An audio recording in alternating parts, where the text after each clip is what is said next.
শোনা যাচ্ছে আমাকে?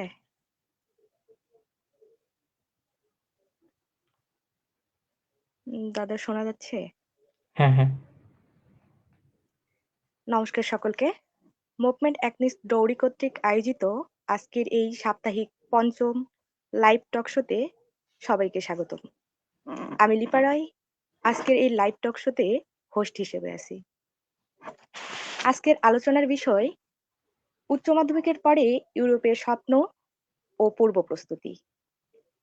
এই আলোচনা শুধু পড়াশোনার গল্প নয়, এটি মেয়েদের স্বপ্ন, পরিবার ও সমাজের ভূমিকা এবং যৌতুক নয়, শিক্ষায় বিনিয়োগের এক শক্ত বার্তা। আজকের আলোচনায় অতিথি হিসেবে আছেন অনুভব রুদ্র দাদা। তিনি পড়াশোনা করছেন Budapest university of technology and economics chemical engineering বিষয়ে বিএসসি প্রথম বর্ষ। নমস্কার দাদা। নমস্কার। আপনাকে আজকে আদাব। আমাকে আমন্ত্রণ করার জন্য ধন্যবাদ জানাই। কেমন আছেন আপনি? আমি বেশ ভালো আছি। আপনি ভালো আছেন? জি দাদা, ভালো আছি। তো দাদা, শুরুতে আপনার শৈশব, কৈশোর এবং হাঙ্গেরির বিশ্ববিদ্যালয়ের ভর্তি হওয়ার জার্নিটা সম্পর্কে যদি একটু বলতেন। আমার শৈশব কাটছে ইয়েতে কক্সবাজারে। কক্সবাজারের মধ্যে একটা দ্বীপ আছে মহেশখালী দ্বীপ। বাংলাদেশের সবচেয়ে বড় দ্বীপগুলোর অন্যতম। তো ওখানে শৈশব কাটছিল। ওখানে আমার প্রাইমারি এডুকেশন ওখানেই হইছে। পরবর্তীতে আমি ক্লাস 6 এ ওঠার পরে চট্টগ্রাম শহরে চলে আসি এবং চট্টগ্রামের নাসিরাবাদ সরকারি উচ্চ বিদ্যালয়ে অ্যা হাই স্কুলটা শেষ করছি। এরপরে হাই স্কুলের যখন 9-10 এ পড়তাম তখন থেকে ধীরে, ধীরে একটু আগ্রহ জাগছিল যে বাইরে যাবো এইচএসসির পরে আন্ডারগ্রেড করতে। বাট তখন এটা খুব বেশি খুব বেশি বা খুব বড় স্বপ্ন ছিল না। ছোট বা মানে স্বপ্নের স্ফুলিঙ্গটা তৈরি হচ্ছিল আরকি তখন থেকে। যখন এইচএসসিতে উঠলাম তখন আবার স্বপ্ন হচ্ছিল যে না দেশে পড়বো। দেশে মানে ভালো ইউনিভার্সিটিতে কুয়েট ইঞ্জিনিয়ারিং পড়বো। ওভাবে প্রস্তুতি নিচ্ছিলাম। বাট পরবর্তীতে মনে হলো যে না আবার ডিসিশন আবার চেঞ্জ হলো। মনে হলো যে না বাইরে এপ্লাই করি। এরপর খোঁজ নেওয়া শুরু করলাম। যখন আমার এইচএসসি শেষ হইছে তখন মানে আমি ডিসিশন নিয়ে নিছি দেশে আর ভর্তি পরীক্ষা দিব না। তারপর বিভিন্ন দেশ নিয়ে ঘাটাঘাটি শুরু করছি। আমার প্রাথমিক ইচ্ছা ছিল যে যেহেতু ইঞ্জিনিয়ারিং আগ্রহ আমার ইচ্ছা ছিল জার্মানির দিকে যাবো। জার্মানিতে যেতে হলে একটা সুবিধা বা অসুবিধা আছে একটা। সেটা হইতেছে যে আমি দেশে আমার ১ বছর শেষ করা লাগবে। ১ বছর ব্যাচেলর করতে হবে। 25% ক্রেডিট সেখানে সম্পন্ন করতে হবে।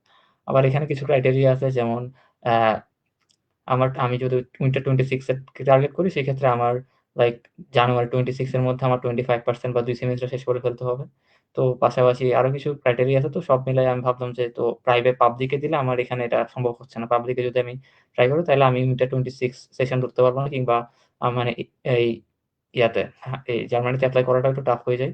সেক্ষেত্রে সেজন্য আমি একটা প্রাইভেট ইউনিভার্সিটিতে ভর্তি হয়েছিলাম। ইচ্ছা ছিল এখানে ২ সেমেস্টার করে তারপরে জার্মানিতে এপ্লাই করব। বাট আমার ভাগ্য একটু ভালো ছিল। এর মধ্যে আমি IELTS টা করে ফেলছিলাম। অ্যান্ড পরবর্তী ২ জায়গায় এপ্লাই করছিলাম। যদিও আমার ইচ্ছা ছিল না খুব বেশি ২৫ সালে দেশ থেকে বের হওয়ার।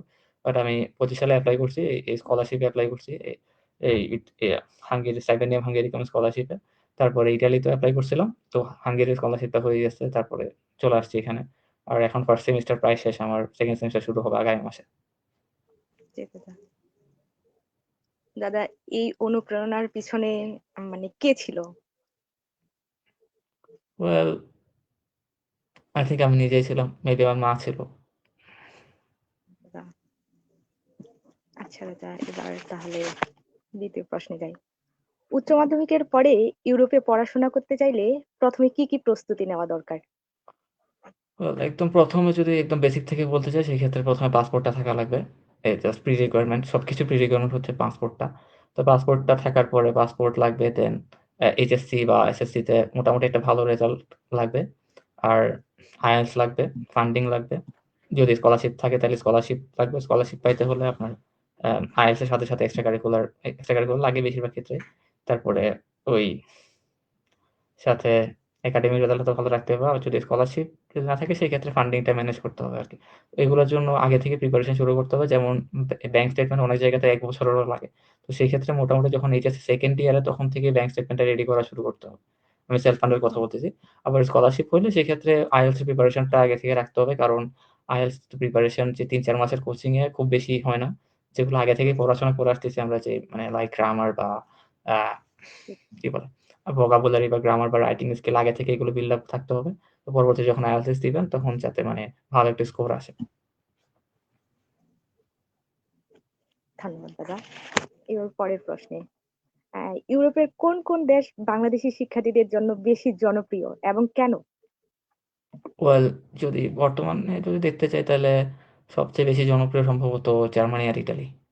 হাঙ্গেরি হচ্ছে বাট যদি মানে হুম, টপ প্রায়োরিটি থাকে তাহলে এই ২ টাই হবে। কারণ এই ২ টাতে ফার্স্টলি এডুকেশন ফ্রি। সেকেন্ডলি এই ২ টাতে হইতেছে আপনার এডুকেশন কোয়ালিটি অনেক ভালো। এদের পিআর দেয়। এই ৩ টাই মেইন রিজন। আচ্ছা দাদা। আর হাঙ্গেরি ধীরে, ধীরে জনপ্রিয় হচ্ছে কারণ হাঙ্গেরিতে এখন ভিসা দিচ্ছে প্রচুর প্রায় প্লাস স্কলারশিপও আছে। সেলফ ফান্ডেও প্রচুর ভিসা দিচ্ছে। সো মানে এর মাধ্যমে মানুষের মানে লাইক হায়ার এডুকেশন এর ক্ষেত্রে এটা এখন একটা ইজি টার্গেট হয়ে গেছে আরকি হাঙ্গেরিটা। জি দাদা। দাদা, ইউরোপের বিশ্ববিদ্যালয়গুলোর মধ্যে হচ্ছে শিক্ষার মান কেমন আরকি? শিক্ষার মান তো অবশ্যই অনেক ভালো। এখানে ইউনিভার্সিটিগুলোর মধ্যে এখানে রিসার্চের অপরচুনিটি অনেক বেশি। লাইক চাইলে ফার্স্ট সেমেস্টার থেকেই রিসার্চে ইনক্লুড হওয়া যায়। আমি নিজেও হইছি। সো তারপরে হইতেছে এখানে অনেক এক্সচেঞ্জ প্রোগ্রাম হয় বিভিন্ন জায়গাতে। আপনি এখানে আছেন, এখান থেকে এই অন্য একটা দেশের মতো অন্য দেশের একটা ইউনিভার্সিটিতে চাইলে ১ সেমেস্টার পড়তে পারবেন। অথবা অন্যান্য ১ সপ্তাহ বা ২ সপ্তাহেরও বিভিন্ন এক্সচেঞ্জ প্রোগ্রাম হয়।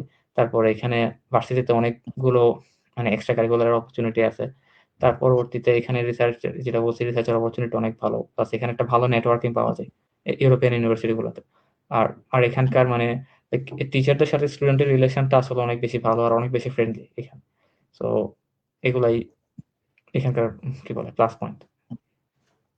ধন্যবাদ দাদা।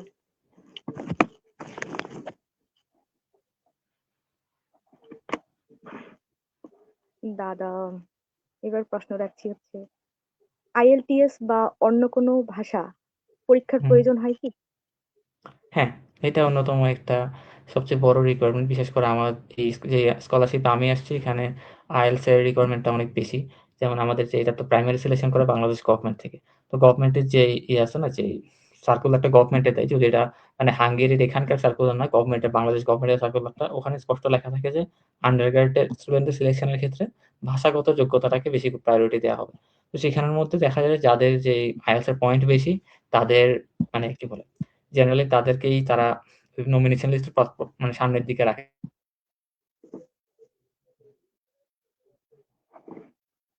আচ্ছা আমি একটা দাদা। উদাহরণ দিই। আমার একটা ফ্রেন্ড আছে, ওর ছিল IELTS ওর পয়েন্ট ছিল 8.5 সম্ভবত। তো ও টপ 20 তে ছিল।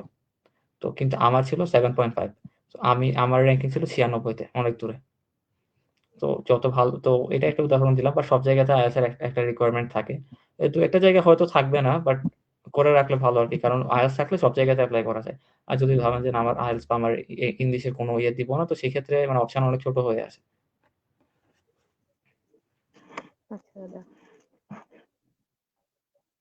তবুও দাদা ইউরোপে পড়াশোনার খরচ কেমন হবে আরকি? ওয়েল এটা ডিপেন্ড করে যে কোন কান্ট্রিতে এপ্লাই করতেছেন বা কোন শহরে আছেন, কোন ইউনিভার্সিটিতে আছেন। আসলে মানে ইউরোপে পড়াশোনার খরচ কেমন আসলে আমরা এটাকে জেনারেলাইজ করতে পারব না। কারণ ইউরোপের মধ্যে অনেকগুলো দেশ আছে। একেকটা দেশের মধ্যে খরচের ধরনটা, তারপরে খরচের অ্যামাউন্টটা, তারপরে লাইক ওখানে অনেক কিছুর উপর ডিপেন্ড করে। যেমন ওখানে টিউশন ফিস কত ওই দেশে, ওই যে শহরে আছেন ওখানে থাকা খাওয়ার খরচ কত, এগুলোর উপর ডিপেন্ড করে। তো যদি আপনার ধরেন আমি যে স্কলারশিপে আছি এখানে এই স্কলারশিপের মধ্যে খুব খরচ নাই। ওখানে সবকিছু ভার্সিটি থেকে দিবে। ওই সরকার থেকে দিবে। টিউশন ফিস নাই। তারপরে থাকা তো ফ্রি এখানে ডর্মে। তারপরে খাওয়ার জন্য মান্থলি একটা স্টাইপেন্ড দেয়। তারপর হেলথ ইন্সুরেন্সও থাকে। আবার যদি অন্য কোনো দেশের ইয়ে করেন যেমন ধরেন হাঙ্গেরির মধ্যে যারা সেলস ম্যানরা আছে নিজেদের টাকা দিয়ে আসে। তো সেক্ষেত্রে এখানের মধ্যে আপনার টিউশন ফিস আপনার শহর ভেদে অলমোস্ট লাইক তে ৩ ৩,০০০ থেকে ৫,০০০ ইউরোর মধ্যে হয়। অর্থাৎ প্রায় ৪,৫০,০০০ থেকে আপনার ৬-৭ লাখ টাকার মতো পার সেমেস্টার। তো বছরের মধ্যে অ্যারাউন্ড ৭ থেকে ১০ লাখ টাকার মতো হয় টিউশন ফিস। সাথে আপনার থাকা খাওয়ার খরচ আছে। এগুলো সব মিলাইলে থাকা খাওয়া হয়তো আপনার মান্থলি 50,000 এর মতো লাগতে পারে। সো সব মিলাইলে হয়তো বছরে আপনার অ্যারাউন্ড ১৫-১৬ লাখ টাকা খরচ হইতে পারে। আচ্ছা দাদা, ধন্যবাদ। যদি অবশ্যই সাথে আপনি পার্ট টাইম জব করতে পারবেন। সো ওইটা আপনার আর্নিং আরকি। তো খরচ হইতেছে ধরে নেন ১৫-২০-১৬ লাখ টাকা। এটা আমি শুধু হাঙ্গেরির কথা বললাম। যেমন এখানে সুইডেন বা ফিনল্যান্ড এগুলাতে বা ডেনমার্ক এগুলোতে দাম অনেক বেশি বা ইউকে ওখানে দাম অনেক বেশি। সেলফ ফান্ড এ পড়তে চাইলে। আবার কিন্তু যদি আপনি জার্মানিতে যান সেখানে তো টিউশন ফিস নাই। Education free. তো সেখানে শুধু খরচ হবে আপনার থাকা খাওয়া। তো ওইটা পার্ট টাইম জব করে ম্যানেজ করে ফেলা যায়। আবার যদি আমরা ইতালির কথা বলি, ইতালিতে আবার খুব অনেক সুবিধা আছে। ওখানে আপনার এই টিউশন ফিস তো নাই। তারপরে হইতেছে যে এই একটা স্কলারশিপ আছে যেটাকে রিজিওনাল স্কলারশিপ বলে। ওইটা মেরিট বেসড স্কলারশিপ না, ওটা নিড বেসড স্কলারশিপ। সো আপনার যেহেতু আমরা তৃতীয় বিশ্বের দেশ, আমরা গরিব। সো আমাদেরকে স্কলারশিপ গুলো বেশিরভাগ ক্ষেত্রে দিয়ে দেয়। তবে এটার জন্য আরো আলাদা কিছু ডকুমেন্ট লাগে যেগুলো অনেক আগে থেকে প্রসেসিং করা শুরু করতে হয়। না হলে অনেকে আবার পায় না স্কলারশিপ। সো যদি মানে যেখানেই যাবেন আগে মানে রিসার্চটা ভালো করে নিবেন যে ওখানে কখন কি কোন ডকুমেন্ট গুলো লাগে, কোন ডকুমেন্ট আমার নিয়ে যাইতে হবে। অর্থাৎ ভিসাতে লাগতেছে না বাট এখানে আসার পর লাগবে। তো এগুলা সবগুলা রেডি থাকলে স্কলারশিপটা পেয়ে যায় অনেকে রিজিওনাল স্কলারশিপ যেটা বললাম ইটালি। তো তারপর ধরেন যদি ইউকে এর কথা বলি, ইউকে তে আবার টিউশন ফিস অনেক বেশি। সো এখানে খরচও বেশি। সো এটা আসলে কান্ট্রি টু কান্ট্রি ডিপেন্ড করে। তারপর হ্যাঁ, হাঙ্গেরির মতো পোল্যান্ডের মধ্যেও টিউশন ফিস কম। চেক রিপাবলিকেও মোটামুটি টিউশন ফিস কম। সো ইস্টার্ন তো আমি যদি মানে জেনারেলাইজ করতে চাই সেক্ষেত্রে দেখা যাবে যে ইস্টার্ন ইউরোপে পূর্ব ইউরোপের যে দেশগুলো আছে যেগুলো এককালে কমিউনিস্ট ছিল বা কমিউনিস্টের অধীনে ছিল, ইউএসএসআর এর অধীনে ছিল, তাদের টিউশন ফিস গুলো একটু কম। আবার ওয়েস্টার্ন ইউরোপ যেগুলো হেভিলি ইন্ডাস্ট্রিয়ালাইজড ওখানে টিউশন ফিস বেশি এক্সেপ্ট জার্মানি আর ইতালি। এই ২ টাতে টিউশন ফিস নেই কারণ এখানে এডুকেশন ফ্রি। এগুলা বাদে বাকিগুলাতে ওয়েস্টার্ন ইউরোপের দেশগুলোতে টিউশন ফিস অনেক বেশি। দাদা, পার্ট টাইম জব করে পড়াশোনা চালানো, এটা মানে সম্ভব কি? হুম, হুম। হ্যাঁ, এখানে যদি আমি হাঙ্গেরির কথা বলি, এখানে পার্ট টাইম জব আছে মোটামুটি ভালোই। তো এখানে যদি আপনি পড়াশোনার খরচ তুলতে চান, আপনি পার্ট টাইম জব করে হয়তো করতে পারবেন। মানে থাকা খাওয়ার খরচটা তুলতে পারবেন প্লাস পড়াশোনার খরচটা পার্শিয়ালি তুলতে পারবেন। মানে টিউশন ফিসটা। টিউশন ফিসটা পার্শিয়ালি তুলতে পারবেন আর থাকা খাওয়ার খরচটা তুলতে পারবেন। কিন্তু যদি চিন্তা করেন যে পার্ট টাইম জব করে আমি টিউশন ফিস তারপরে আমার থাকা খাওয়ার খরচ সবই তুলবো, ইট ইস নট পসিবল। এটা আসলে অনেক বেশি কঠিন হয়ে যায়। কারণ মানে একটা ইম্পসিবল টাইপের একটা জিনিস। কারণ পার্ট টাইম জব আপনি করতে পারেন সপ্তাহে ৩০ ঘন্টা। এখন যদি আপনি মানে লাইক অনেকে আছে যারা এখানে ডেলিভারি জব করে। ডেলিভারি জব তারা সপ্তাহে ৪০-৫০ ঘন্টা করে। ওইটা লিগ্যাল না বলতে ডেলিভারি জবের মধ্যে ওভাবে মানে টাইম ট্র্যাক করা সম্ভব না। কারণ ডেলিভারি করতে যাচ্ছে কে? মানে যাচ্ছে ধরেন ডেলিভারি করছে। তো এটা তো লাইক অনেকটা এটা ফ্রিল্যান্সের মতো জিনিস। কারণ এটাতে মানে ইউ আর ইউর বস। তো এখানে আপনি নিজে যাবেন, নিজে ডেলিভারি করবেন। তো এখানেও অনেক পরিচিত আছে যারা সপ্তাহে ৪০-৫০ ঘন্টা করে করে। Like full time job. তারা ক্লাস-টাস করে না। তো তাদের আসলে পড়াশোনার এখানে ওরা লাইক এরা পড়াশোনা করতে আসে নাই বলতে গেলে। তো ওরা এখানে জব করতে আসছে। তো ওভাবে করলে আপনি সবকিছু তুলে ফেলে দেশেও টাকা পাঠাতে পারবেন। So I won't recommend that. যদি পড়াশোনা আগ্রহ থাকে তো আপনি যদি পড়াশোনা করার থাকে তো সেক্ষেত্রে হইতেছে যে এখানে এই পার্ট টাইম জব করে নিজের থাকা খাওয়ার খরচটা তুলে বাকিটা দেশ থেকে আনতে হবে আরকি। টিউশন ফিসটা। অর্থাৎ থাকা খাওয়া যে মাসে ধরেন ৳৫০,০০০ মতো লাগে থাকা খাওয়া ওইটা ধরেন আপনি পার্ট টাইম জব করে তুললেন। আর যে টিউশন ফিসটা আছে ওইটা দেশ থেকে আনতে হবে। কিন্তু দাদা, যারা মধ্যবিত্ত তাদের তো হুম, আর এত টাকা দেওয়া সম্ভব না। মানে হুম, হুম, তাদের হুম। ফ্যামিলি না, তাদের তো করতেই হবে। তাহলে তারা কিভাবে পড়াশোনাটা চালাবে এখানে? এটা আসলে ইম্পসিবল। এটা মানে লাইক আপনার তাহলে স্কলারশিপ আসতে হবে আরকি। মানে লাইক পড়াশোনা করে টিউশন ফিস তোলাটাই নিয়ারলি ইম্পসিবল। আবার এটা আমি হাঙ্গেরির কথা বললাম যেখানে ভালো টিউশন ফিস মোটামুটি কম প্লাস আছে কি বলে জব-টব আছে। ধরেন যেসব দেশ যেমন ফিনল্যান্ড বা সুইডেন এগুলাতে জবের এখন ক্রাইসিস চলতেছে। আর ওখানে টিউশন ফিসও হাই। তো এই ক্ষেত্রে ওখানের মধ্যে আসলে স্কলারশিপ ছাড়া যাওয়াটা অনেক বেশি টাফ। অর্থাৎ যদি আপনার 80-90% যদি একটা কভারেজ থাকে স্কলারশিপে তাইলে আপনি ইউ ক্যান চুজ দ্যাট। মধ্যবিত্তর পার্সপেক্টিভ থেকে বলতেছি যেহেতু আপনি বললেন। সো বাট যদি ফুল টিউশন ফিস নিজে কভার করতে হয় তো এটা আসলে ওখানে কভার করা সম্ভব না। হাঙ্গেরিতেও সম্ভব না আবার ওখানে একটু বেশি অসম্ভব আরকি। তো এই ক্ষেত্রে অপশন আছে স্কলারশিপ এপ্লাই করতে হবে। যেমন আমি যে স্কলারশিপ আছে ওইটাতে এপ্লাই করতে পারেন বা অ্যা সুইডেনের বা ফিনল্যান্ডের মধ্যে অনেক ইউনিভার্সিটি তো ওরা লাইক ফ্রান্সের মধ্যেও অনেক ইউনিভার্সিটি তারা ওই যে কি বলে পার্সিয়াল স্কলারশিপ দেয় বা টিউশন ফিস ওয়েভার দেয়। যদি আপনার ভালো রেজাল্ট থাকে তারপরে এসএটি বা ওখানে হয়তো আলাদা ওরা একটা এক্সাম নিবে। ওগুলোতে যদি ভালো রেজাল্ট থাকে সেক্ষেত্রে ওরা টিউশন ফিস ওয়েভার দিবে। তো তো ওই ক্ষেত্রে ওগুলোতে মানে তারপরে ওইটাই সলিউশন ওইটাই আরকি। স্কলারশিপের মধ্যে এপ্লাই করা। আচ্ছা দাদা। তো দাদা বাংলাদেশী শিক্ষার্থীদের জন্য কি, কি স্কলারশিপ রয়েছে? এবার আমি যদি ব্যাচেলরের কথা বলি, ব্যাচেলরে আনফরচুনেটলি স্কলারশিপ খুব একটা নাই। যদি আমি ইউরোপের দেশগুলোর কথা বলি, এখানের মধ্যে সবচেয়ে বড় স্কলারশিপ হইতেছে আমি যেটাতে আসছি এটা স্টাইপেন্ডিয়াম হাঙ্গেরিকাম। আর রোমানিয়ান গভর্নমেন্টের স্কলারশিপ আছে যেটা আসলে অনেক টাফ ২-১ জন পায়। তারপরে আপনার সুইডেনে, ফিনল্যান্ডে ওখানে পার্শিয়াল স্কলারশিপ আছে কিছু। ইউনিভার্সিটি ভিত্তিক ওইটা। আমি যেটা পাই সেটা ওইটা গভর্নমেন্টের স্কলারশিপ। আর সুইডেনে বা ডেনমার্কেও আছে কিছু ইয়েতে পার্শিয়াল স্কলারশিপ আছে। আর ফ্রান্সের মধ্যে কিছু জায়গায় স্কলারশিপ আছে। ওরা ইউনিভার্সিটি বেসড এগুলো। এগুলো মানে সরকার থেকে দিচ্ছে না, ইউনিভার্সিটি আপনাকে দিচ্ছে। এগুলো সাধারণত মেরিট বেসড স্কলারশিপ। তো আর আরেকটা নিড বেসড একটা স্কলারশিপ আছে যেটা ইটালিতে। যেটা আপনার ভিসা হওয়ার পর এখানে এসে এপ্লাই করতে হয়। মোটামুটি হয়ে যায় সবাই। সো এটার জন্য প্যারা খাওয়ার দরকার নেই। তো এখানে এটা নিড বেসড স্কলারশিপ। এটা জাস্ট আপনার মানে আপনি তাদের এটা হেল্প। হইতেছে এই আপনার ফাইন্যান্সিয়াল কন্ডিশন ভালো না, আমি টিউশন ফি দিতে পারব না, ওইটার ভিত্তিতে। আর যেগুলো আর বাকি যেগুলোর কথা বললাম এগুলো হইতেছে আপনার মেরিট বেসড স্কলারশিপ। মানে আমি মেধাবী তাই আমাকে দিবে এরকম। আচ্ছা দাদা। তবে যদি মাস্টার্স এর কথা বলেন, মাস্টার্স এর প্রচুর স্কলারশিপ আছে। মানে ইরাসমাস মুন্ডাস আছে, তারপরে জার্মানিতে আর্টস স্কলারশিপ আছে, তারপরে ফ্রান্সের আইফেল এক্সেলেন্স স্কলারশিপ আছে। মাস্টার্স এর ক্ষেত্রে স্কলারশিপের অভাব নাই। আমি ব্যাচেলরেরটা বললাম কারণ আমি ব্যাচেলর স্টুডেন্ট। ঠিক আছে, বুঝতে পারছি। দাদা, পরবর্তী প্রশ্ন হচ্ছে স্টুডেন্ট ভিসার জন্য কি, কি কাগজপত্র প্রয়োজন? ওয়েল এটা অনেক বেশি ম্যাটার করে। আর অনেক বেশি ডিপেন্ড করে এটা কোন দেশে এপ্লাই করতেছেন আর কি অবস্থায় এপ্লাই করতেছেন। যেমন আমি তো আমি হাঙ্গেরিতে এপ্লাই করছি আর আমি এ ইয়া স্কলারশিপ এপ্লাই করছি। সো আমার কিছু কাগজপত্র কম দরকার পড়ছে।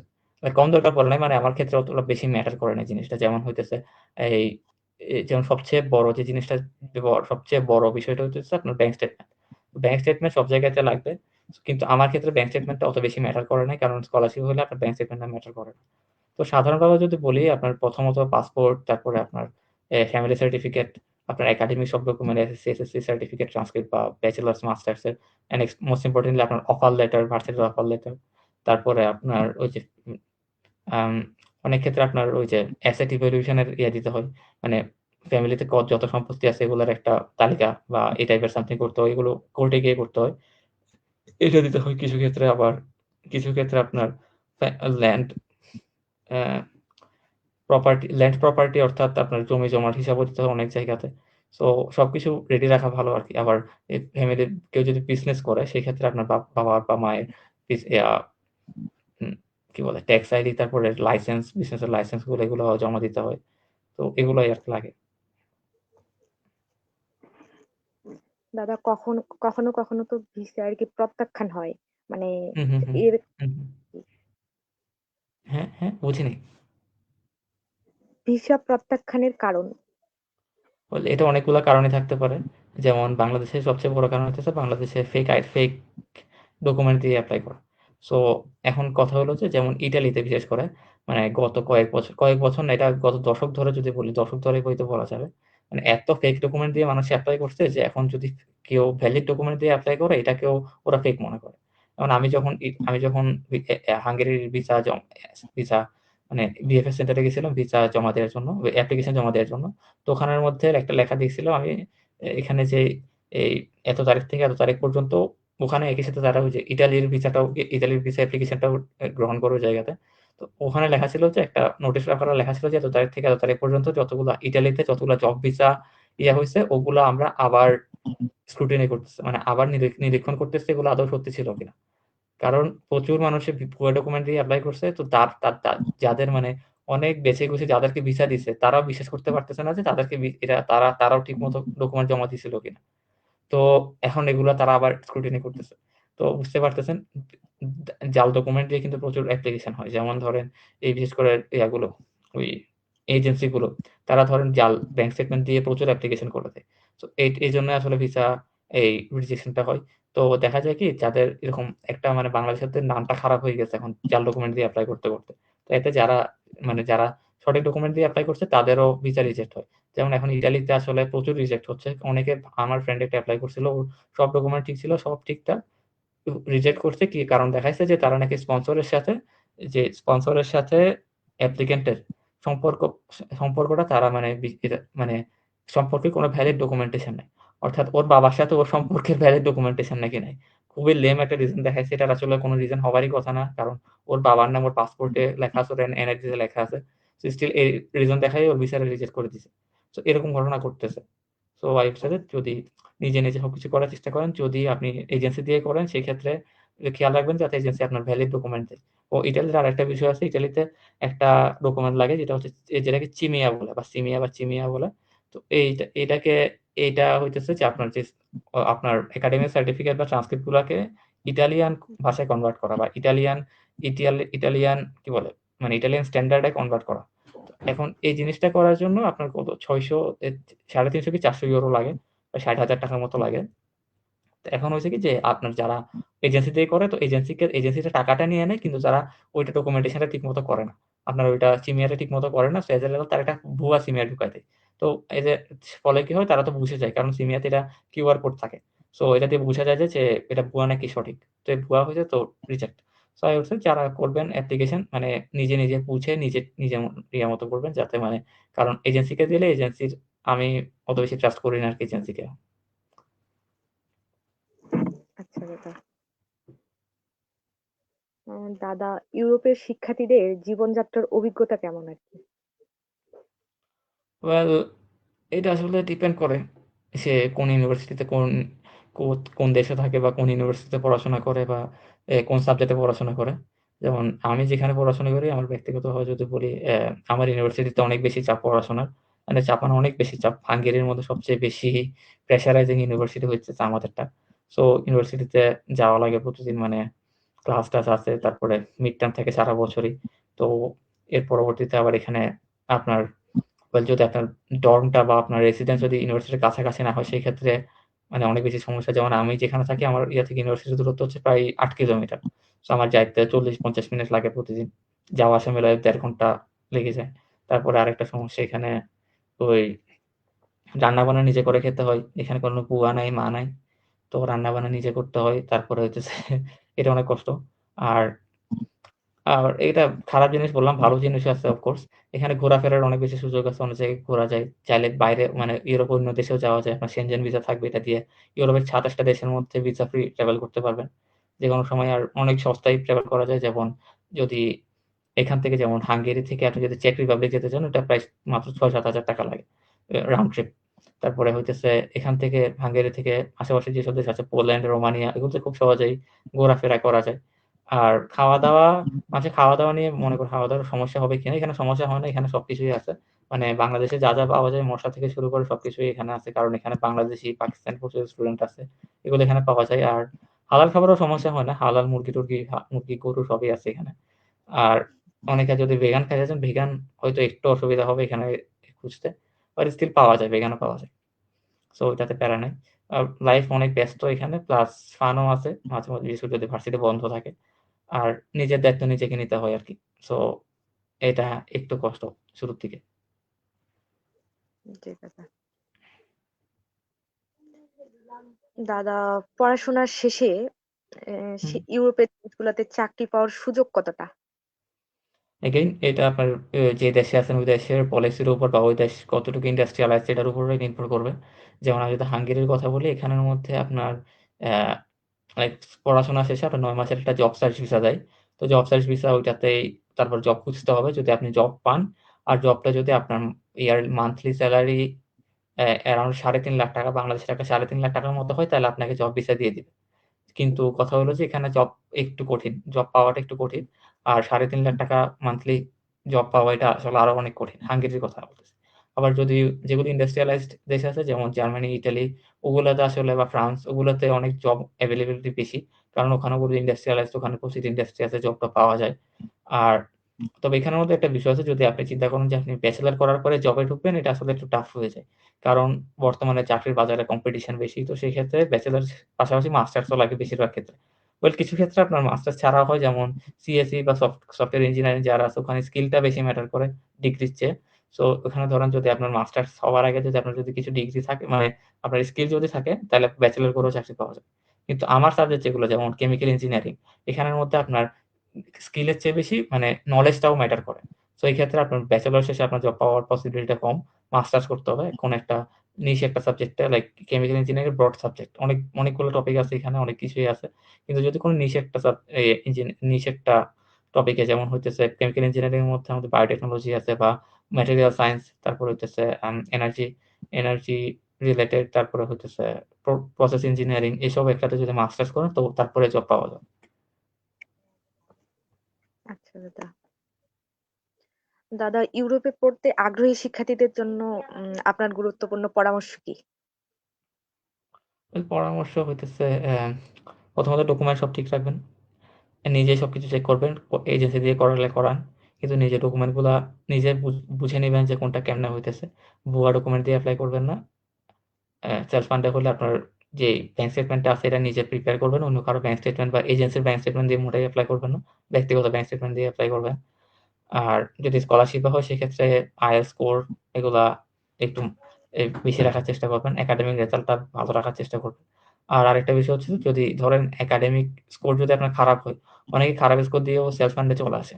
বাট কথা হইতেছে এখানে আসাটা তো সার্থকতা না। এখানে সার্ভাইভ করতে পারাটা আরো বড় সার্থকতা। এখানে পড়াশোনা কঠিন বাংলাদেশের তুলনায়। সো যদি মানে লাইক কোনমতে একটা অ্যাডমিশন নিয়ে চলেও আসেন সেক্ষেত্রে অনেক বেশি সমস্যা হয়ে যায়। তো একাডেমিক্যালি স্ট্রং থাকার চেষ্টা করবেন আরকি দেশ থেকে। তো ভালো একটা রেজাল্ট রাখবেন। IELTS এ ভালো পয়েন্ট রাখবেন। আর সম্ভব হলে কিছু এক্সট্রা কারিকুলার এর সাথেও যুক্ত হবেন। It really helps and that's all. দাদা, এক্ষেত্রে অভিভাবকের কি বিষয়গুলো জানা ও বোঝা প্রয়োজন? ওয়েল অভিভাবকের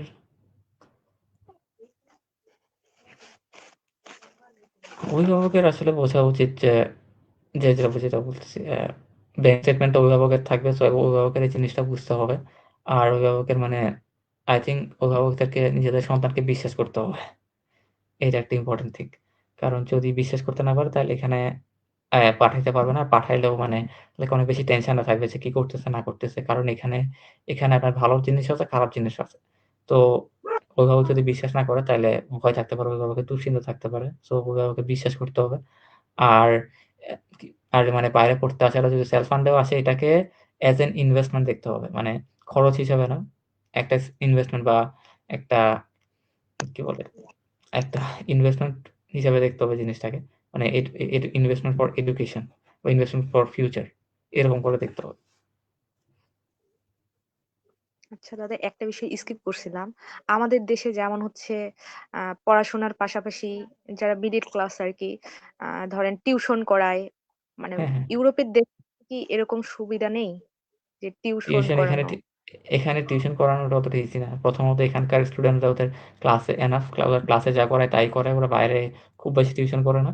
ইভেন অনেকে আছে যারা মানে লাইক স্কুলের বাইরে পড়াশোনা করে না। স্কুল পড়াশোনার জন্য, ঘর ঘুমানোর জন্য। এই টাইপের মেন্টালিটি থাকে অনেকের। লাইক আমার একটা ফ্রেন্ডই আমাকে বলছে যে, "আমরা স্কুলে পড়তে এমন একটা পড়াশোনা করতাম না।" সো আমাদের মতো ওরকম টিউশনের কালচার এখানে নেই। আচ্ছা দাদা। ওয়েল আচ্ছা দাদা, একটা পরে জিনিস বলা যায় অনেক জায়গাতে অনেকে লাইক ইংলিশ টিচার হিসেবে পার্ট টাইম জব করে অনেক জায়গাতে। কারণ ওইটা আসলে এখানে তো আপনার সার্টিফিকেশন লাগবে সবকিছুতে। তো তাদের যেহেতু IELTS এর ভালো পয়েন্ট যাদের থাকে লাইক 7, 8, 9, 8.5, তো তারা এখানে অনেক জায়গাতে আমি দেখছি যে হিসেবে কি বলে ইংলিশ টিচার হিসেবে জব করে পার্ট টাইম। আচ্ছা দাদা। দাদা, উচ্চ মাধ্যমিকের পরে ইউরোপের উচ্চশিক্ষা গ্রহণ কি যৌতুক প্রথা কমাতে ভূমিকা রাখে? এ বিষয়ে আপনার মতামত কি? ওয়েল ১ম কথা হইতেছে এটা আসলে আ ওয়েল আচ্ছা প্রশ্নটা আবার করতে পারবেন একটু? উচ্চ মাধ্যমিকের পরে ইউরোপের উচ্চশিক্ষা গ্রহণ কি যৌতুক প্রথা কমাতে ভূমিকা রাখে? হ্যাঁ। আসলে জিনিসটা একটু আমার ক্ষেত্রে জিনিসটা একটু ট্রিকি কারণ এ বিষয়ে আমার আইডিয়া কম। যৌতুক প্রথা নিয়ে আমার আইডিয়া নাই তেমন একটা।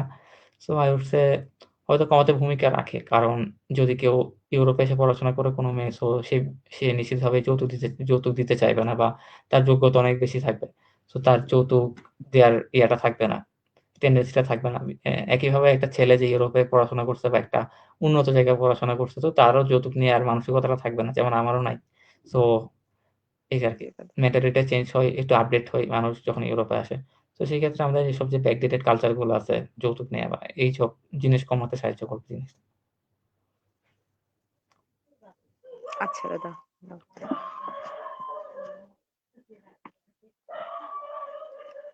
আচ্ছা দাদা, শিক্ষিত ও স্বাবলম্বী তরুণ-তরুণীরা কি যৌতুককে না বলার ক্ষেত্রে বেশি সচেতন হয়? আপনার মতামত কি? আমার কাছে হ্যাঁ, সচেতন হয়। আর শিক্ষিত হইলে ওদের মেন্টালিটিটা বড় হয়। সো ছোটখাটো জিনিসের প্রতি তাদের থাকে না, আকর্ষণ থাকে না।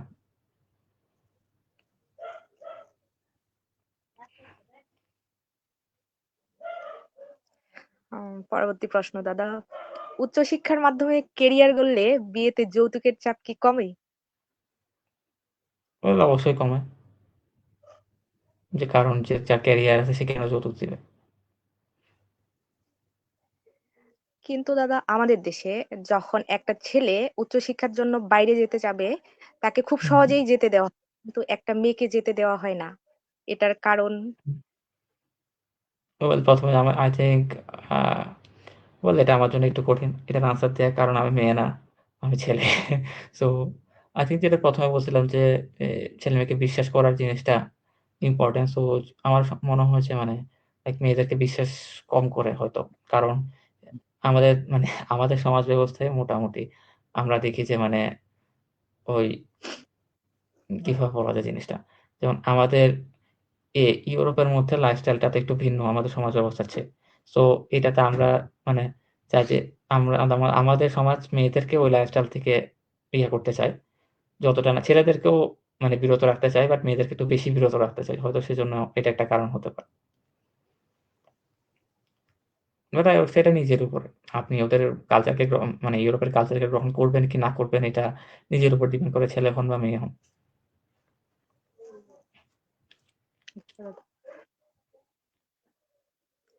দাদা, ইউরোপের কান্ট্রি গুলোতে একটা মেয়ে যখন পড়াশোনা করতে যাবে, তার হুম, কতটুকু সেফ আর কি ওই জায়গাটা তার জন্য? বুঝিনি, বুঝিনি। কতটুকু? সেফ আর কি, হ্যাঁ, আদার্স অনেক দেশে। সেফ না এখানে সেফটির বিষয়ে কোনো এখানে অনেক সেফ। মানে এখানে ইউরোপের মধ্যে আসলে মেয়েদের জন্য হোক, ছেলেদের জন্য হোক সবকিছুই সেফ। যেমন একটা উদাহরণ দিই, আমি যে ডর্মে থাকি এখানে মানে ছেলে-মেয়ে মিক্স থাকে। বাট আমাদের ফ্লোরে কোনো মেয়ে নাই, আমাদের ফ্লোরে শুধু ছেলে। বাট আমাদের নিচের ফ্লোরে ছেলেও আছে, মেয়েও আছে। সো আমার একটা এখানে আপু আছেন। তো উনারে আমি জিজ্ঞেস করছিলাম যে, "আপু মানে আপনার এখানে তো ছেলেরাও থাকে, তো আপনার কি কোনো সমস্যা হয় এখানে?" তো উনি বললেন, "ছেলেরা কি এখানকার ছেলেরা কি তোমাদের মতো?" আমি বললাম যে, আমি মানে ইয়া হয়ে গেলাম, "আমাদের মতো মানে?" তো বলল যে, "তোমারে বলি নাই, মানে আমি বাংলাদেশী ছেলেদেরকে বলতেছি আরকি।" তো বলতেছে, "বাংলাদেশী ছেলেরা ঠিক না।" তো যাই হোক, আমার তো বলতেছে যে, এখানের মধ্যে এখানের ছেলেদের এখানে ওরা অনেক বেশি ভদ্র। আমি বলছি যে, "আপনার কি কোনো আনসেফ ফিল হয় না কখনো এখানে?" বলছে, "না, কোনো আনসেফ ফিল হয় না। এখানে ঠিকই আছে সবকিছু। আমার লাগে না। বাংলাদেশে আরো বেশি আনসেফ ফিল হয় এটার চেয়ে।" আচ্ছা দাদা। দাদা, আমাদের দেশে আর কি হুম, হুম। আমাদের সমাজে আর কি মেয়েদের উচ্চশিক্ষায় সবচেয়ে বড় বাধা কি? কি বলে আপনি বুঝি মনে নাই। করেন? কি? আমাদের সমাজে মেয়েদের উচ্চশিক্ষায় বাধা। ওয়েল আমি জানি না এটার কি বলবো এটাতে। কারণ আমাদের কারণ আমার মা, দাদি সবাই উচ্চশিক্ষিত। কারণ সো কোন বাধা আছে বলে আমি জানি না। লাইক আমি যেই কালচারে বড় হইছি এখানে কোন বাধা ছিল না।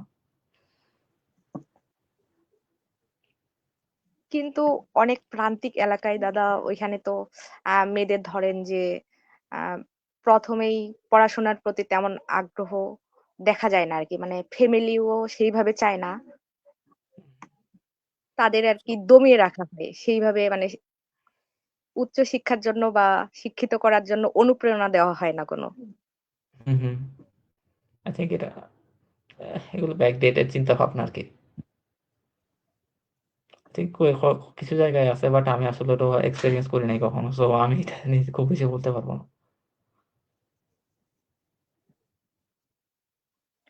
ধরেন যে আমাদের দেশে আরকি অনেক পরিবারই মেয়েদের পড়াশোনার চেয়ে তাদের বিয়েকে বেশি গুরুত্ব দেয়। এটা কেন?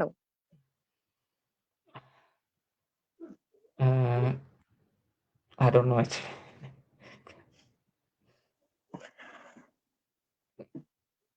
কারণ আচ্ছা, I think আমি একটা জায়গায় বড় হইছি তো লাইক আমার মাকে বিয়ে দিছে আমার মা পড়াশোনা করে চাকরি করার পরে। সো আই থিংক আমি ওই জিনিসটা খুব একটা এক্সপেরিয়েন্স করি নাই যেটা আপনি বলছেন। সো আমি এই ব্যাপারে তেমন কিছু বলতে পারব না। আচ্ছা দাদা।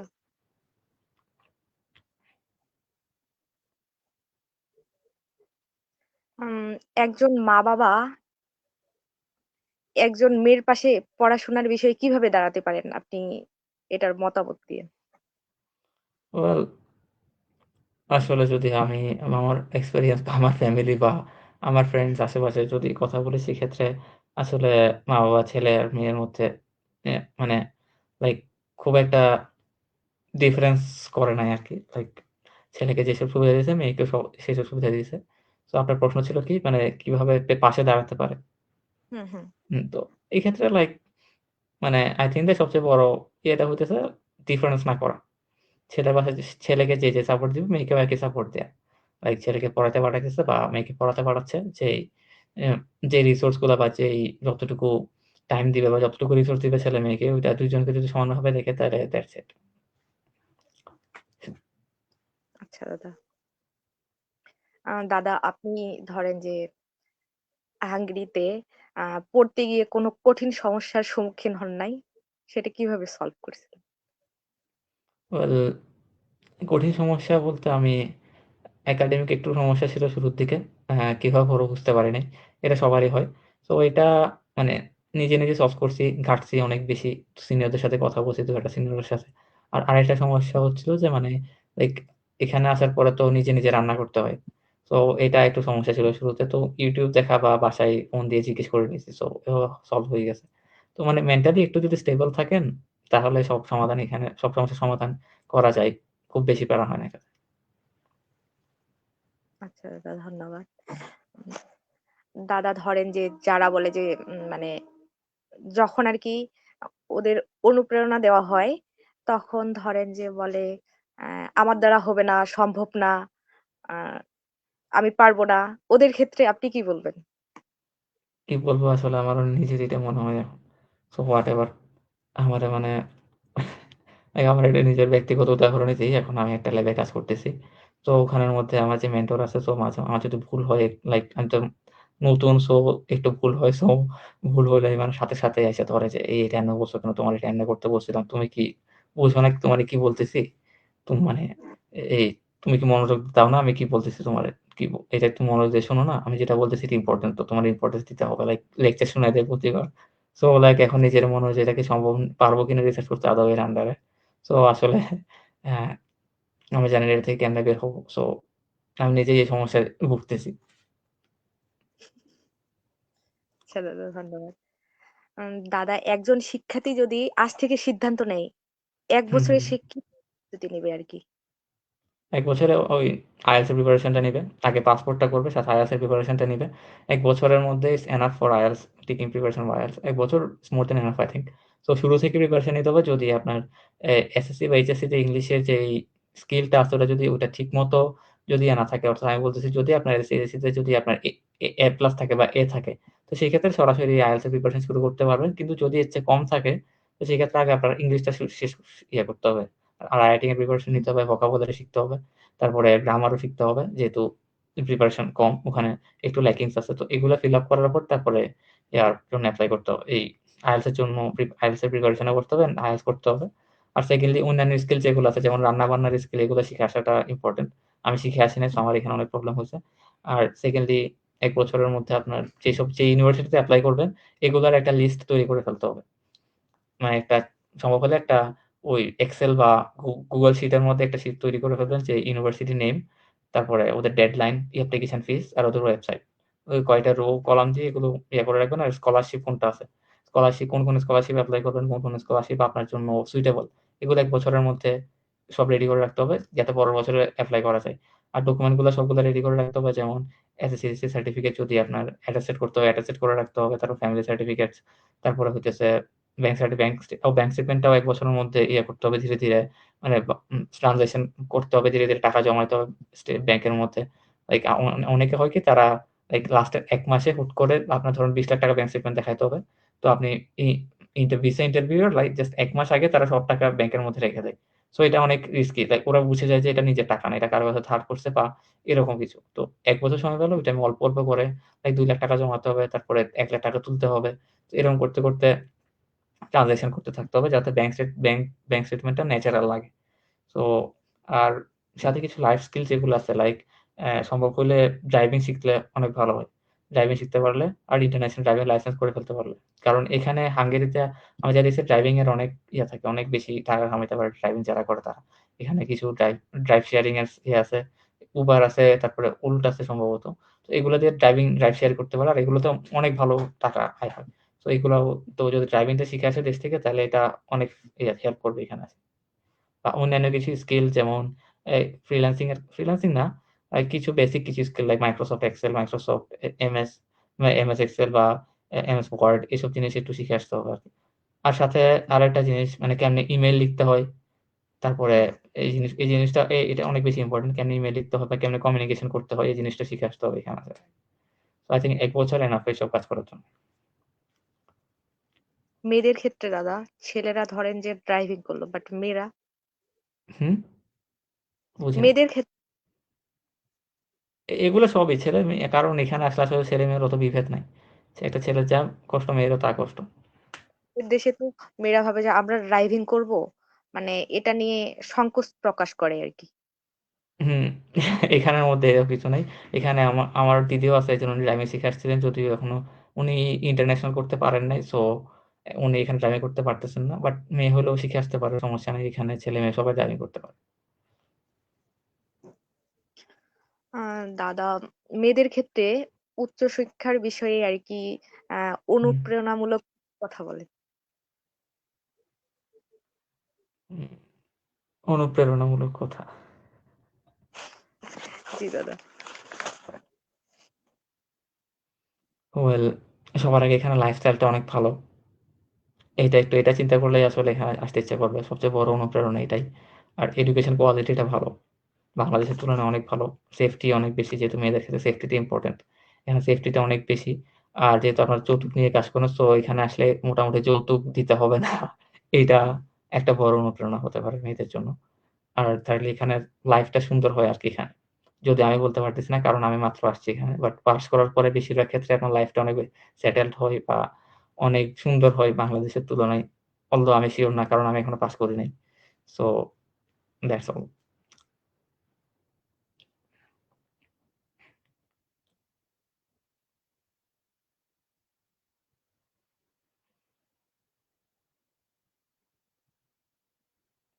দিদি আপনাকে শোনা যাচ্ছে না? আপনাকে শোনা যাচ্ছে না? আপনাকে শোনা যাচ্ছে না? দাদা, এখন শোনা যাচ্ছে? হ্যাঁ, এখন শোনা যাচ্ছে।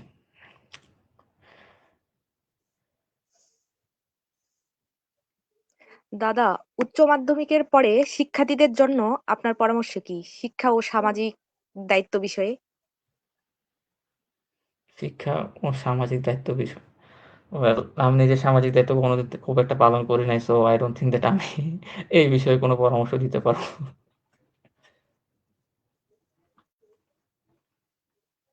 আচ্ছা।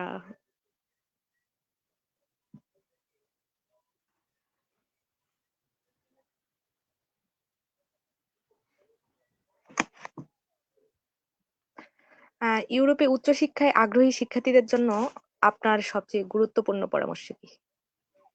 ওয়েল পরামর্শ যা দিছি সবই ইম্পোর্টেন্ট। ফার্স্টলি ডকুমেন্ট গুলা সব ঠিক রাখবেন। এটা সবচেয়ে ইম্পোর্টেন্ট। সেকেন্ডলি ইংলিশটা ভালো করে শিখে আসবেন। IELTS এর ভালো একটা পয়েন্ট তুলবেন। আর থার্ডলি যেটা শুরুতে বললাম যে কোন জাল ডকুমেন্ট, ফেক ডকুমেন্ট দিয়ে এপ্লাই করবেন না। এটা সবচেয়ে বড় রেড ফ্ল্যাগ আপনার ওভারঅল অ্যাডমিশন প্রসেস বা ভিসা প্রসেস এর মধ্যে।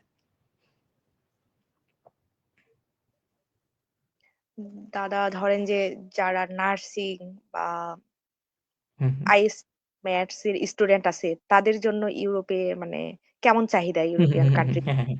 সো এগুলোতে ভালোই চাহিদা আছে মোটামুটি। আপনি ইয়েতে হাঙ্গেরির মধ্যেই অনেকে নার্সিং পড়তে আসে। সো এটা আসলে একটা এখানে অনেক রেসপেক্টেড একটা প্রফেশন এই জিনিসটা। সো এখানে আপনি মাস মা না মাস নার্সিং আপনার ওখানে ডিপ্লোমা করার পর এখানে বিএসসি ও করতে আসে অনেকে। সো বাট এই ক্ষেত্রে আপনার ভাষাটা অনেক বেশি ইম্পোর্টেন্ট। আপনি যে দেশে যাচ্ছেন ওই দেশে যদি ভাষাটা যদি ঠিক করে যেতে পারেন তাইলে অনেক বড় হেল্প হয়। যেমন নার্সিং এ ইয়াতে মনে হয় হাউস বিল্ডিং ও করা যায় যে ইয়াতে এই নার্স জার্মানিতে সম্ভবত নার্সিং হাউস বিল্ডিং ও করা যায়। এক্ষেত্রে B1 লেভেল পর্যন্ত জার্মান লাগে আরকি। বা যদি আপনি হাঙ্গেরিতে আছেন, হাঙ্গেরিতেও ইংলিশে করার পর হাঙ্গেরি থেকে তো অন্য দেশে মুভ করতে পারবেন। তো অন্য দেশে যেখানে যাবেন সেখানের ভাষাটা ইম্পোর্টেন্ট। যেমন আপনি ইটালিতে যাবেন সো ইটালিয়ান ভাষাটা শিখবেন। পড়াশোনার পাশাপাশি শিখতে পারবেন এটা সমস্যা নেই। তো এখানে আসলে এটা অনেক ভালো একটা প্রফেশন। আপনি চাইলে এখানে আসতে পারেন। এখানে ওখানে ডিপ্লোমা করার পর এখানে বিএসসি করতে পারেন বা ওখানে বিএসসি শেষ করলে এখানে এমএসসি ইন নার্সিং এরকমও ডিগ্রি আছে কিছু ওগুলো ট্রাই করতে পারেন। দেন জবের সুযোগ তো থাকে না তাই তো? হ্যাঁ। এখানে নার্সিং এর ভালো জব। ওই ল্যাঙ্গুয়েজটা ইম্পোর্টেন্ট। ল্যাঙ্গুয়েজ জানলে এখানে নার্সিং এর জবের অভাব নেই। আর নার্সিং এখানে একটা অনেক সম্মানজনক একটা পেশা। রেজাল্টের গুরুত্ব কেমন দাদা ওদের ক্ষেত্রে? আ সব রেজাল্টের গুরুত্ব সব ক্ষেত্রেই বেশি। রেজাল্ট হইতেছে আর রেজাল্টের গুরুত্ব সবচেয়ে বেশি ফিল হবে এখানে আসার পরে। কারণ এখানে যদি আপনি ভালো একটা রেজাল্ট নিয়ে না আসেন, অর্থাৎ আপনার যদি ভালো নলেজ না থাকে আপনার সাবজেক্টে, সো এখানে আসলে তো সেক্ষেত্রে অনেক বেশি প্রবলেম হবে। আর স্কলারশিপের ক্ষেত্রে তো রেজাল্ট অনেক বেশি ইম্পোর্টেন্ট। রেজাল্ট ছাড়া তো স্কলারশিপ হয় না। জি দাদা। দাদা ইউরোপে পড়াশোনার স্বপ্ন আজও এত জনপ্রিয় কেন? ফার্স্ট অফ অল এখানে লাইফের কোয়ালিটিটা অনেক বেশি। আ আর বাংলাদেশের মধ্যে মানুষের একটা কি বলে লাইক এই লাইফটার প্রতি মানুষের ইয়াটা বেশি। এজন্যই মানে আকর্ষণটা বেশি ইউরোপিয়ান ইয়ার প্রতি। এজন্যই ইউরোপ আসার স্বপ্নটা।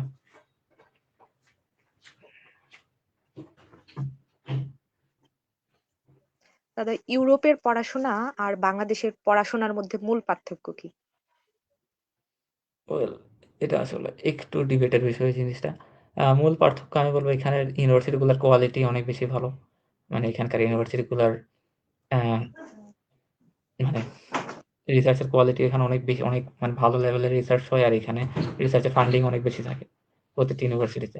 বাট বাংলাদেশে অতটা বেশি ফান্ডিং থাকে না। যদিও বাংলাদেশেও অনেক ভালো রিসার্চ হয়।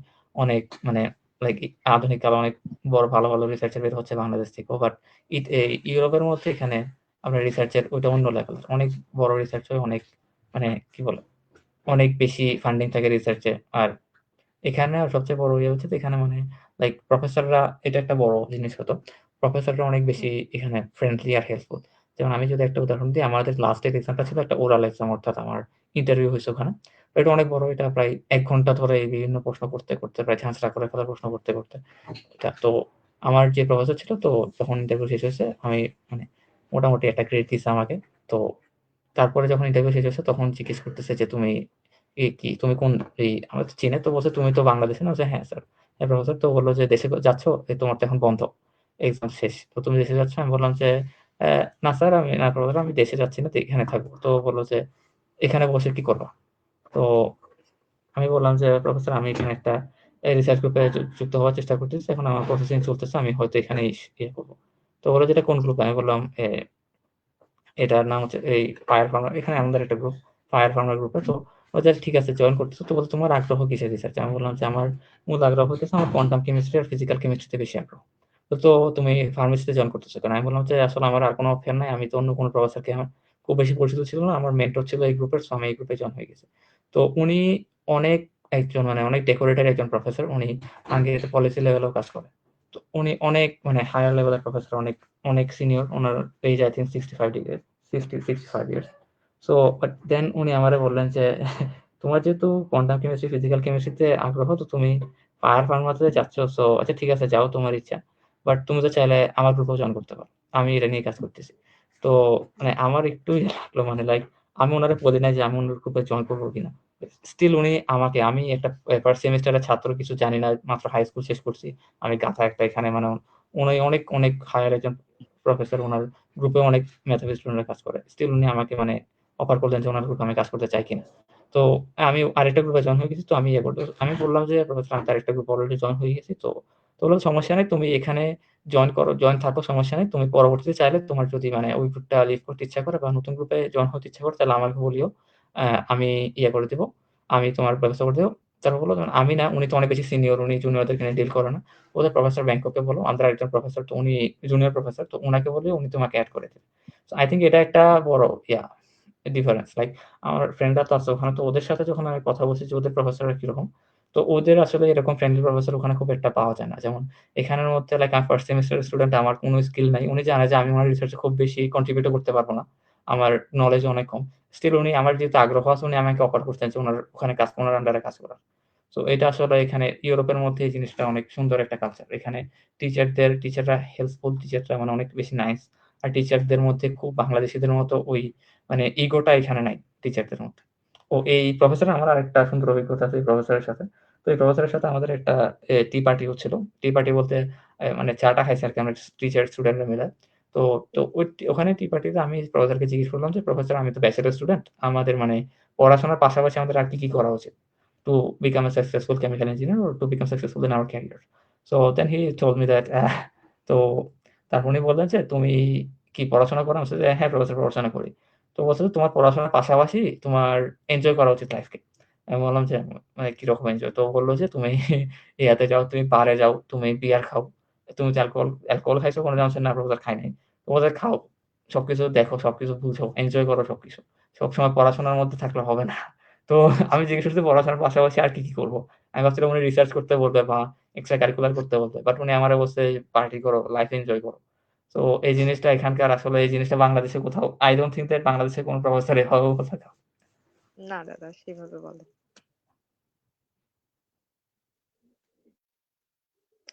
দাদা, এবার প্রশ্ন রাখছি।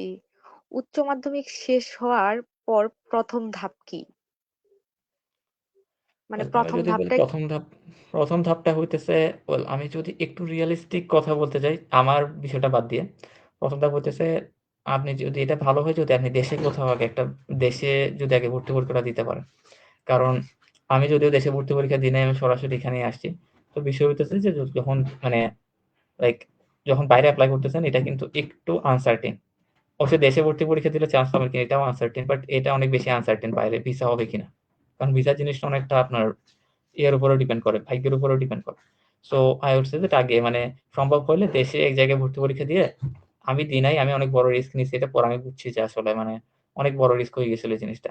দেশে কোথাও ভর্তি পরীক্ষা দিয়ে দেশে চান্স পাওয়ার, দেশে ভর্তি থেকে তারপরে ১ ইয়ার গ্যাপ দিয়ে তারপরে বাইরে এপ্লাই করলে এটা আমার মনে হয় এটা বেশি একটা সেফ ওয়ে আরকি। আর যদি ভাবেন যে না আমার দেশে ভর্তি পরীক্ষা দিব না, আমি বাইরেই যাবো। তো সেই ক্ষেত্রে এইচএসসির পরপর জাস্ট IELTS এর কোচিং শুরু করে দেওয়া উচিত। প্লাস আপনার ভার্সিটি নিয়ে রিসার্চ করা শুরু করে দিয়েছে। কোথায় এপ্লাই করবেন, কখন এপ্লাই করবেন, ওখান থেকে অ্যাপ্লিকেশন ফিস কত এগুলো। আর ডকুমেন্ট গুলা শুরু করে দেওয়া উচিত। আর হ্যাঁ, ওই ব্যাংক স্টেটমেন্টটা এইচএসসি দেওয়ার পরপরই ব্যাংক স্টেটমেন্টটা সাজানো উচিত। কারণ অনেক জায়গাতে এখন ছ ৬ মাস বা অনেক জায়গাতে ১ বছর চাচ্ছে। সো একটা বিষয় হচ্ছে যে ধরেন হাঙ্গেরিতে এখন ৬ মাস চাচ্ছে। তো এইটা আসলে কোনো গ্যারান্টি নাই যে পরের ইনটেকে আপনার ৬ মাস চাইবে। পরের ইনটেকে হইতে পারে যে ১ বছর চাইছে। কারণ ওদের রিকোয়ারমেন্ট চেঞ্জ হয়। So I would say safe থাকার জন্য ১ বছর আগে থেকেই আপনার যে ব্যাংক স্টেটমেন্ট ওইটা রেডি করে রাখা উচিত।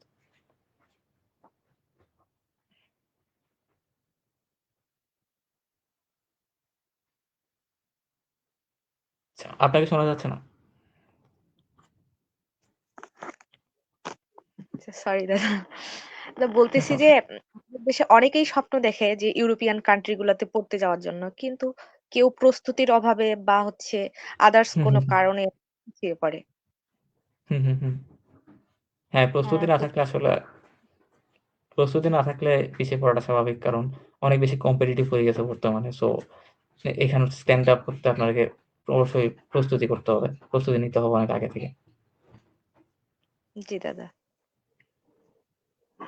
দাদা, এবার প্রশ্ন রাখছি। আমাদের দেশে মানে সমাজে মেয়েদের উচ্চশিক্ষায় সবচেয়ে বড় বাধা কি?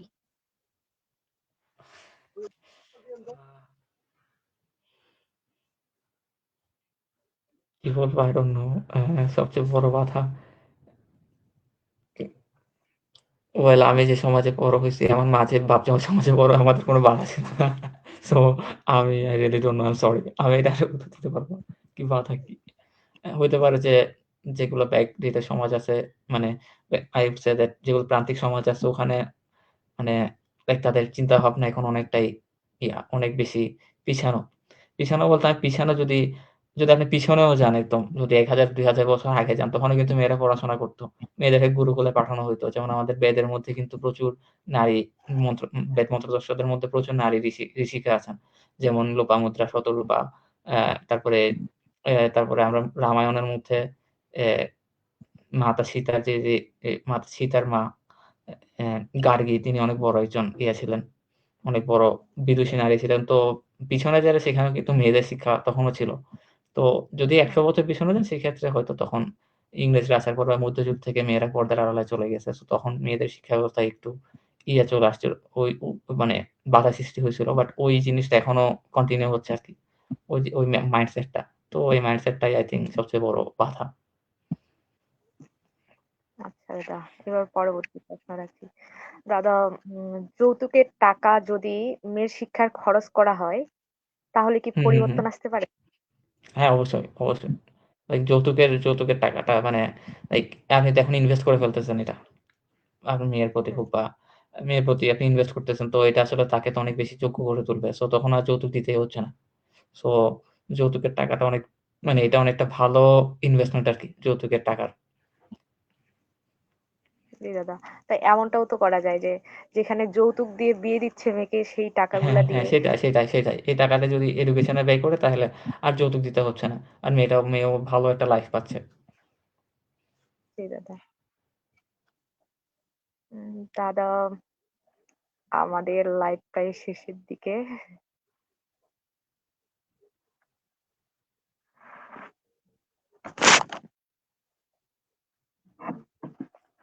উম,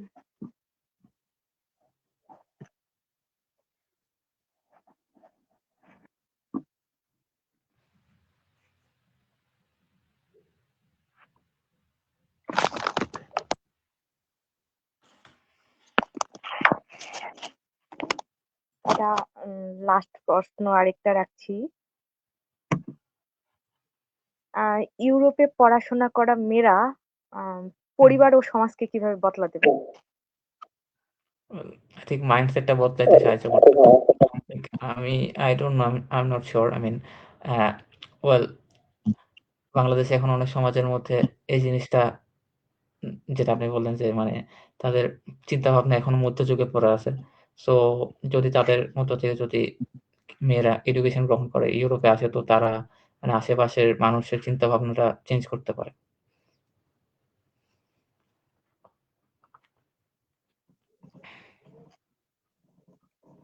ধন্যবাদ দাদা। আপনার ভিডিও অফ হয়ে গেছে। সরি। ধন্যবাদ দাদা। আমরা শেষ পর্যায়ে প্রায় চলে আপনাকেও আসছি। ধন্যবাদ। উম দাদা, তাহলে শেষ করতে পারি? হ্যাঁ, অবশ্যই।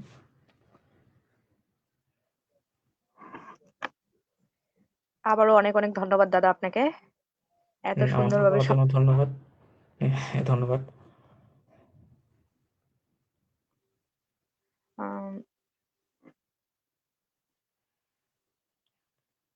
আজকের এই আলোচনা থেকে যদিও একজন মেয়েও অনুপ্রাণিত হয়, তাহলে আমাদের এই লাইফ সার্থক। মুভমেন্ট অ্যাগনেস্ট ডরি বিশ্বাস করে যৌতুক নয়, শিক্ষা হোক মেয়েদের আসল শক্তি। সকলকে ধন্যবাদ আমাদের সাথে থাকার জন্য। ভালো থাকবেন। স্বপ্ন দেখুন, সাহস রাখুন। আমরা পাশে আছি।